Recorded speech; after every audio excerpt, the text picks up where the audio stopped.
Hello everyone. तो आज हम लोग बात करने वाले हैं ईरान और अमेरिका के बीच जो तनाव उत्पन्न हो रहा है उसके बारे में।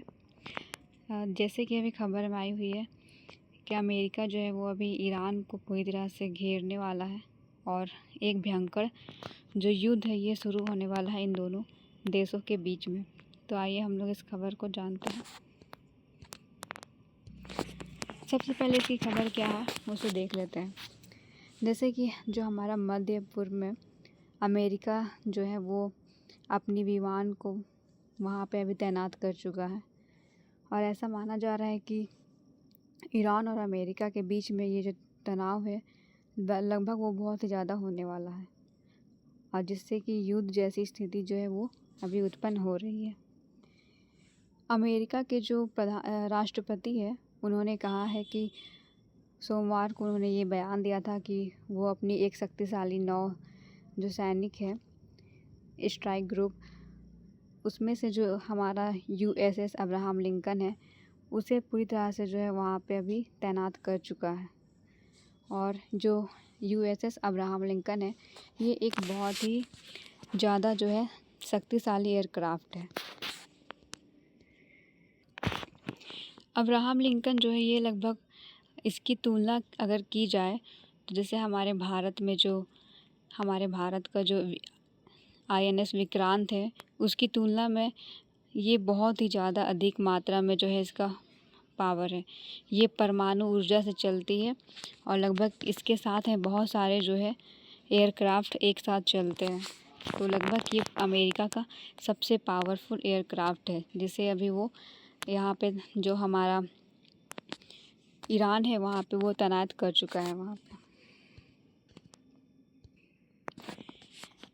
ईरान जो है ये अमेरिका की इस बात को सुनता है। उसके बाद उन्होंने जो है इसमें अपना बयान दिया है। उन्होंने कहा है कि वो अमेरिकी राष्ट्रपति को पूरी तरह से खुली चुनौती कर रहा है।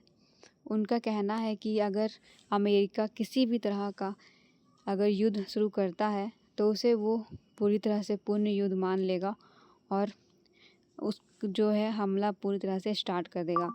उन्होंने ये भी बयान दिया है कि वो अपनी सेना के साथ में पूरी तरह से युद्ध के लिए तैयार है। एक यहाँ पे एक डॉक्टर अब्दुल मजीद हकीम है।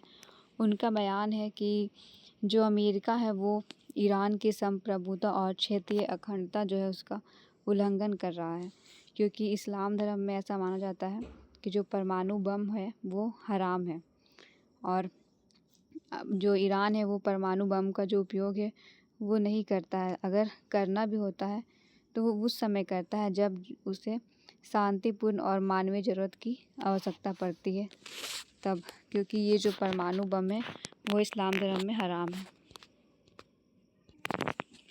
ईरान जो है इस बात को लेकर के पूरी तरह से जो है युद्ध के लिए तैयार हो चुका है।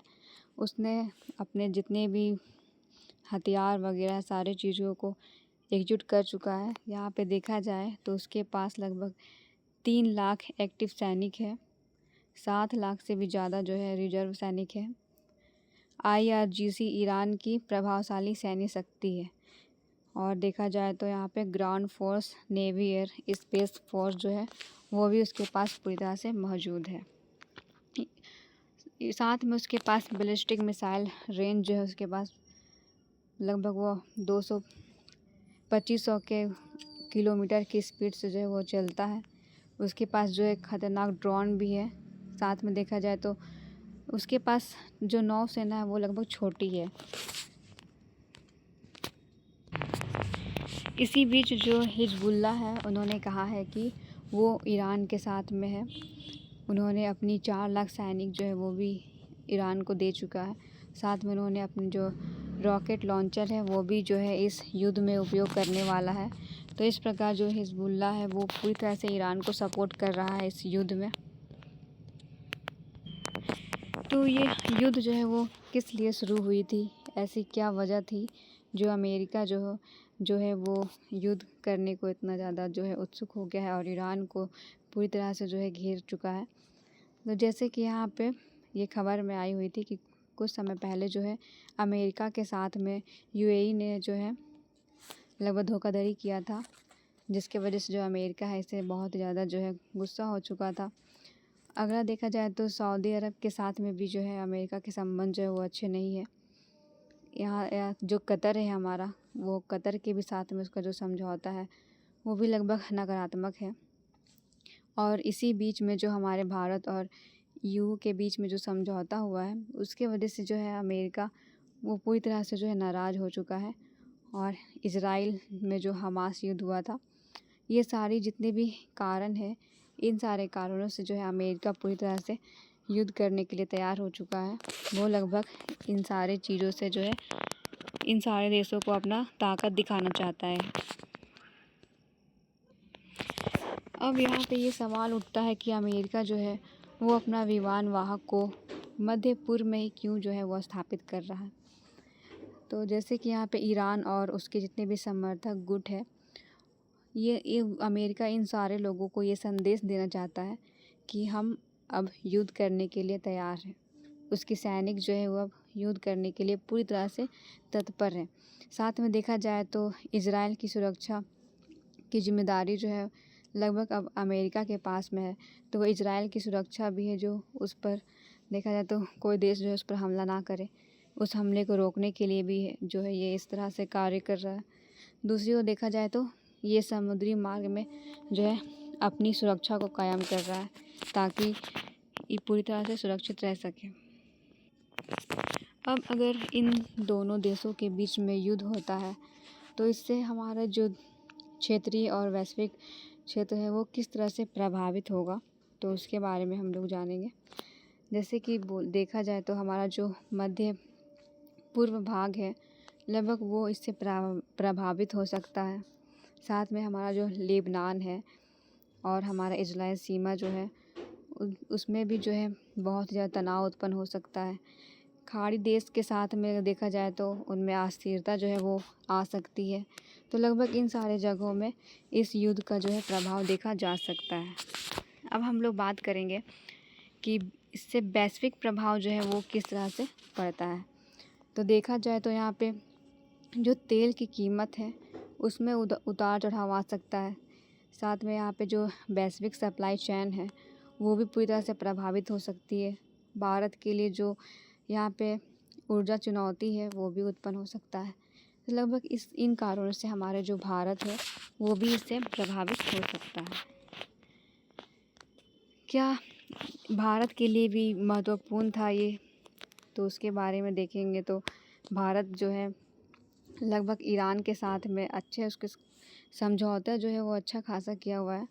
ऊर्जा और जो हमारा चाबहार पोर्ट है, ये दो जगहों में जो है भारत ईरान के साथ में समझौता कायम किया हुआ हो चुका है। और यहाँ पे देखा जाए तो जो अमेरिका है उसके साथ में भी भारत की जो रणनीति है वो भी शामिल है।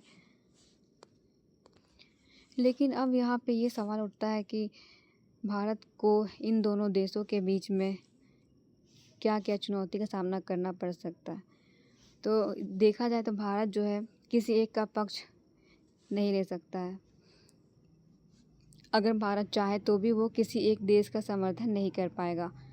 और देखा जाए तो जो हमारा वेस्ट एशिया स्टेबिलिटी है जो है उसमें जो है भारत पूरी तरह से जो है प्रवासी और व्यापार से जुड़ा हुआ है। तो इसके सामने ये भी चुनौती आ सकती है। तो आप लोग यहाँ पे ये मैप में देख सकते हैं, जैसे कि यहाँ पे हमारा है ये पोर्ट जो कि हमारा गल्फ़ ऑफ ओमान में है। और लगभग इसके साथ में जो है भारत के इस मार्ग से जो है भारत जो है लगभग अपना आयात करता है वस्तुओं का जो भी, और साथ में ईरान के साथ में भी है अच्छे संबंध बने हुए हैं। तो अगर इन दोनों देशों के साथ में युद्ध जो है वो लगातार बढ़ता रहेगा तो शायद भारत जो है इससे प्रभावित हो सकता है। लेकिन भारत जो है किसी एक देश का साथ यहाँ पे नहीं दे पाएगा क्योंकि उसके संबंध जो है लगभग दोनों देश के साथ में अच्छे हैं। तो इस प्रकार जो है भारत है वो अभी पूरी तरह से इन दोनों देशों के बीच में खड़ा है और उसके सामने अभी ये चुनौती आ सकती है कि वो किसका साथ दे। तो आई होप कि आप लोगों को समझ में आ गई होगी ये पूरी घटना। Thank you.